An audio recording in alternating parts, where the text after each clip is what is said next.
Friends, आज हम बात कर रहे हैं जीटीएल इंफ्रास्ट्रक्चर की। जीटीएल इंफ्रा के शेयर में हमें आज कोई अपडाउन देखने को नहीं मिला, लेकिन दूसरी तरफ आपको पता होगा आज बाजार में भयंकर गिरावट हुई है। करीब 1500 पॉइंट की गिरावट के साथ में क्लोजिंग आई है और सेंसेक्स करीब 52,000 पर आ चुका है। तो ये जो बड़ी गिरावट हुई उसके बावजूद भी जीटीएल में हमें गिरावट देखने को नहीं मिली। इसके पीछे क्या वजह? तो उसके पीछे है तीन बहुत बड़ी खुशखबरी। टेलीकॉम सेक्टर के लिए तीन बड़ी खुशखबरी निकल कर आई है और ये जो खुशखबरी है इस वजह से टेलीकॉम सेक्टर आने वाले समय में बहुत तेजी से दौड़ेगा। तो ऐसे में क्या हमें जीटीएल इंफ्रा में दाव लगाना चाहिए? वैसे तो सेंसेक्स बहुत नीचे आ चुका है, यानी ऊपर के लेवल से करीब 9 से 10,000 पॉइंट की बड़ी गिरावट हो चुकी है। इस मौके का क्या हमें फायदा उठाना चाहिए? क्या बाजार फिर से जल्दी से बाउंस बैक देगा? तो बहुत सारी बातें जिसको इस वीडियो के माध्यम से डिस्कस करेंगे। साथ में फिलहाल जीटीएल इंफ्रा एएसएम की लिस्ट में है, तो कौन से स्टेज में है और कब निकलेगा। दूसरी तरफ जीटीएल इंफ्रा ने अपनी परफॉर्मेंस में क्या कोई सुधार किया है? क्या इसके प्रदर्शन में हमें कुछ पॉजिटिव बातें दिखाई दे रही है? तो सारी बातों को जानेंगे इस वीडियो के माध्यम से। लेकिन फ्रेंड, उससे पहले अगर आप पहली बार हमारे चैनल पे आए तो चैनल को सब्सक्राइब कर दीजिए, एक बेल आइकॉन दबा दीजिए ताकि जब भी नया वीडियो बने पहला नोटिफिकेशन आपको मिले। वीडियो पसंद आए तो लाइक शेयर जरूर कीजिए। चलो फ्रेंड, वीडियो स्टार्ट करते हैं। मैं हूं आपका दोस्त एस.बी. दवे और हमारे अपने चैनल ऑनलाइन कमाई में आपका बहुत बहुत स्वागत है। फ्रेंड्स, आज हम बीएसई सेंसेक्स की बात करें तो 52,842 पर आ चुका है, जहां पे हमें 1,491 पॉइंट की बड़ी गिरावट देखने को मिली। 2.74% गिर चुका है और ये गिरावट के पीछे सबसे बड़ी वजह है रसिया यूक्रेन का युद्ध, और इस युद्ध की वजह से क्रूड ऑयल की प्राइस लगातार हाई मार रही है और इसने पूरा का पूरा बाजार का सेंटीमेंट बिगाड़ा। एक तरफ तो डॉलर के सामने हमारा रुपया कमजोर होते हुए 76 पर पहुंच गया है, गोल्ड की प्राइस 54,000 के पास पहुंच गई है, और ये जो सबसे बड़ी मुसीबत अब यह है कि आज इलेक्शन का दौर पूरा होने वाला है, तो प्राइस पेट्रोल डीजल की बढ़ने की बहुत ज़्यादा संभावना बन चुकी है। तो ये जो सारे रीज़न है इन्होंने माहौल बिगाड़ा है और इस वजह से बड़ी गिरावट हुई। एशिया के सारे बाजार में भी गिरावट थी, डाउ फ्यूचर भी फिलहाल बहुत ज़्यादा गिरावट दिखा रहा है। तो ऐसे में मार्केट की सेंटीमेंट तो बिगड़े हुए हैं। उसके बावजूद भी फ्रेंड्स, आज की प्राइस की बात करें तो शुरुआत हुई थी 1.70 पर, हाई बनी है 1.75 की, लो है 1.65 का और अंत में 1.70 पर ही क्लोजिंग दी है, यानी जो फ्राइडे की क्लोजिंग थी उसी क्लोजिंग पे दी है। तो इतनी बड़ी गिरावट के बावजूद बाजार में यहाँ पे क्लोजिंग अगर फ्राइडे की आ रही है तो ये इसकी मजबूती को दिखा रहा है। फ्रेंड्स, एक बार अगर हम वॉल्यूम को डिस्कस करें तो पिछले एक महीने पहले इसका 10 करोड़ का वॉल्यूम था, 1 वीक पहले 13 करोड़ बीच का वॉल्यूम हुआ था और 9 करोड़ का वॉल्यूम हुआ था फ्राइडे के दिन, और आज हुआ है 5 करोड़ का वॉल्यूम। तो आप देख लो कि वॉल्यूम में अच्छी खासी बढ़ोतरी है और ये लगातार स्टॉक के अंदर लोगों की वैल्यूबल बाइंग हो रही है। आज भी 3-4 बड़ी डील हुई है, उसको हम डिस्कस नहीं करेंगे क्योंकि छोटी सी डील है और दूसरी बड़ी न्यूज़ है, इस वजह से आज हम उन डील को डिस्कस नहीं करेंगे।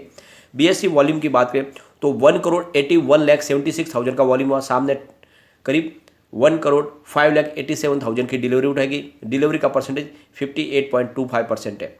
अगर एनएससी की बात करें तो 6,48,31,000 का वॉल्यूम हुआ, सामने 1,54,79,000 की डिलीवरी उठेगी। डिलीवरी का परसेंटेज 23.88% है। तो दोनों एक्सचेंज में भारी वॉल्यूम में कामकाज हुआ है। और फ्रेंड्स, अब जो सबसे बड़ी खुशखबरी निकल के आ रही है, ब्रिक रेटिंग एजेंसी का कहना है कि 2023 आने वाले फाइनेंशियल ईयर में टेलीकॉम सेक्टर के लिए बहुत ही शानदार साबित होने जा रहा है और बहुत ही ज़बरदस्त इनके रिवेन्यू में और ग्रोथ में बढ़ोतरी देखने को मिलेगी। तो इनके पीछे जो वजह बताई है इन्होंने कि टैरिफ वृद्धि के साथ साथ डेटा उपयोग में वृद्धि से ईयर है आने वाला, वो इसमें दूरसंचार विभाग के राजस्व में बहुत जबरदस्त तेजी देखने को मिला, यानी ग्रोथ और रिवेन्यू तेजी से बढ़ेगा। और इसके पीछे सबसे बड़ी वजह यही है कि डेटा का उपयोग बहुत बढ़ा।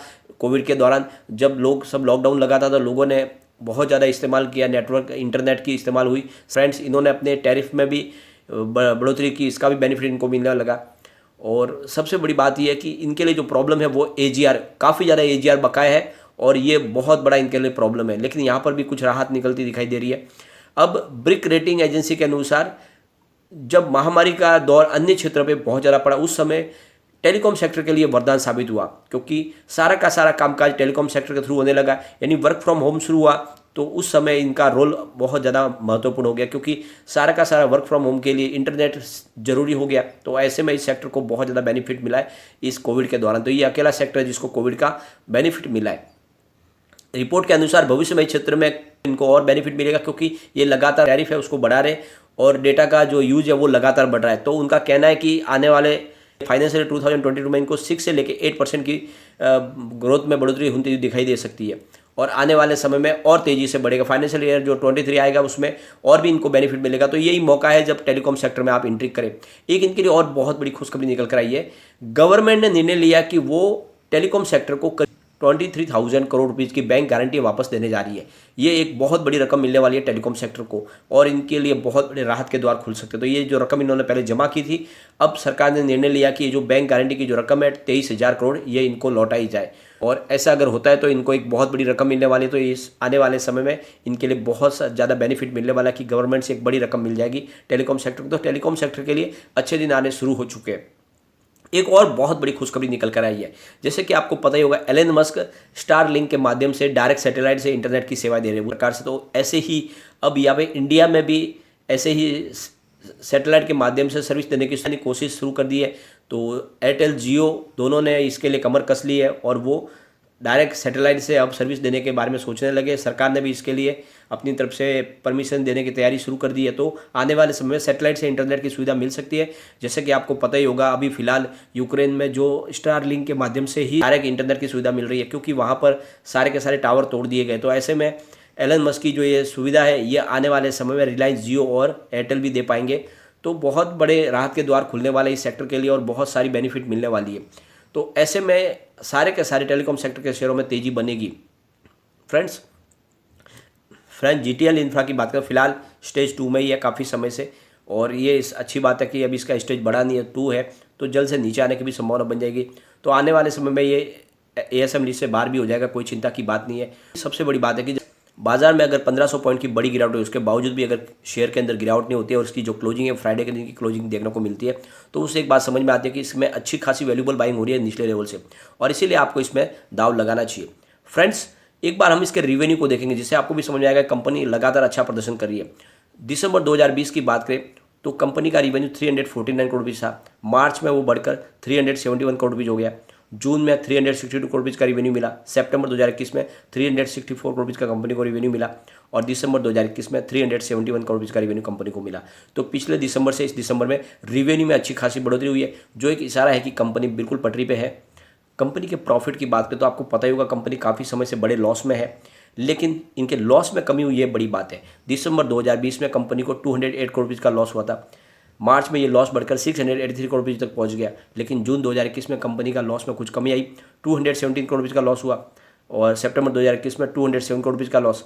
दिसंबर 2021 आते थे 197 करोड़ रुपीज़ का लॉस रह गया। तो कंपनी का लॉस लगातार कम हो रहा है, यही इसके लिए बड़ी बात है। तो जल्दी आने वाले समय में कंपनी प्रॉफिट में भी आ सकती है। तो इस समय आपको इसमें दाव लगाना चाहिए, लेकिन एक बात का ध्यान रखें, बहुत ही लिमिटेड मात्रा में निवेश करें। बाजार में अभी भी गिरावट की संभावना बनी हुई है। डीजल की प्राइस कैसे बढ़ती है उसकी सारी संभावनाओं के बाद में ही बाजार अपनी दिशा तय करेगा। तो ऐसे में आपको निवेश थोड़ा थोड़ा करके करना चाहिए, एक साथ में न करें, एग्रेसिव खरीदारी न करें। बाजार में अगर गिरावट भी होती है तो आप अपने निचले लेवल से खरीदारी करके अपने एवरेज को ऊपर ला सकते हैं और ऐसा ही करना चाहिए। और इस समय जब गिरावट होती है तो अच्छे स्टॉक जो आपको लगते हैं, ऐसे छोटे पेनी स्टॉक में आप दाव लगा सकते हैं, लेकिन लिमिटेड मात्रा में लगाएं। यहाँ पे कम्युनिटी सेंटीमेंट स्टॉक के साथ बना हुआ है, 100% बाय की कॉल है, जो इसके लिए बहुत अच्छी बात है। एक बार इसके पिवट लेवल को भी चेक कर लेते हैं। अगर और इसे स्टॉक में ऐसे ही गिरावट जारी रहती है, यानी एक तरफ देखो स्टॉक में तो गिरावट नहीं है, लेकिन बाजार में गिरावट होती है तो कहीं हमेशा के लिए स्टॉक तो रुक नहीं सकता, तो ये भी गिरेगा। तो फिर गिरावट में ये 1.65 का इसको फर्स्ट सपोर्ट है, वहाँ पे स्टॉक नहीं रुका तो फिर 1.60 तक जा सकता है। जो थर्ड सपोर्ट निकल के आ रहा है वो 1.55 का। तो बड़ी गिरावट में भी ये 1.5 के नीचे जाने की संभावना अभी बिल्कुल नहीं है। फ्रेंड्स, अगर तेज़ी से भागने लगा तो फिर ऊपर की तरफ 1.75 का फर्स्ट रेजिस्टेंस है, इसको ब्रेक कर लिया तो 1.80 तक जा सकता है स्टॉक। जो थर्ड रेजिस्टेंस है वो 1.85 का। तो तेज़ी में ये 2 के आसपास जाने की संभावना है और ये स्टॉक मुझे बहुत ही अच्छा लग रहा है इस लेवल पे, क्योंकि कंपनी का कारोबार तो अच्छा ही है, लेकिन सरकार ने भी अपनी तरफ से राहत के द्वार खोले हुए टेलीकॉम सेक्टर के लिए। सरकार को पता है कि डिजिटल टेक्नोलॉजी में इंडिया को आगे लेके जाना है, तो इसके लिए टेलीकॉम सेक्टर को बहुत ज़्यादा मदद देनी पड़ेगी और इसलिए सरकार अपनी तरफ से पूरी कोशिश कर रही है। तो आने वाले समय में यहाँ पे बहुत ज़्यादा तेज़ी बन सकती है और ये स्टॉक बिल्कुल कौड़ियों के भाव में मिल रहा है। और इस दिन जब आज बाजार में इतनी भयंकर गिरावट है, उसके बावजूद भी अगर इस स्टॉक में गिरावट नहीं देखने को मिल रही है तो ये इसकी मजबूती को साबित करता है। तो ऐसे में आपको निवेश करना चाहिए। लेकिन फ्रेंड, कोई भी इन्वेस्टमेंट करने से पहले अपने फाइनेंशियल एडवाइजर से एडवाइस ले ले या अपना खुद का रिसर्च करें, क्योंकि मैंने वीडियो आपके एजुकेशनल पर्पज़ के लिए ही बनाया है। वीडियो पसंद आए तो लाइक शेयर जरूर कीजिए और चैनल को सब्सक्राइब कर दीजिए। Thank you friend.